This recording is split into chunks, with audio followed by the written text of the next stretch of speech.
किसान की अनोखी चाल। गांव में एक किसान था जिसका नाम रामलाल था। वह बहुत मेहनती था, लेकिन उसकी फसल हमेशा किसी न किसी कारण से खराब हो जाती थी।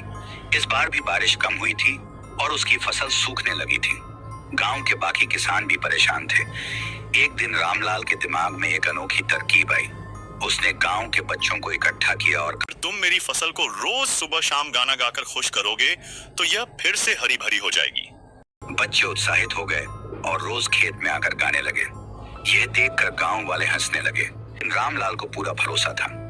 चमत्कार की तरह कुछ ही दिनों में खेत फिर से हरा भरा दिखने लगा।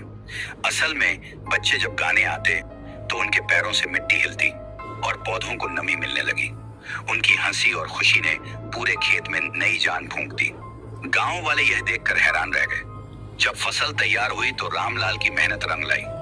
उसने गांव वालों को समझाया कि सिर्फ मेहनत ही नहीं बल्कि सकारात्मक सोच और खुशी भी खेती में बड़ा असर डालती है। अब गांव के सभी किसान अपनी फसलों से बात करने और खुश रहने लगे। इस तरह रामलाल की अनोखी चाल ने न सिर्फ उसकी फसल बचाई, बल्कि पूरे गांव को एक नई सीख दी। खुशी और मेहनत से हर मुश्किल को जीता जा सकता है।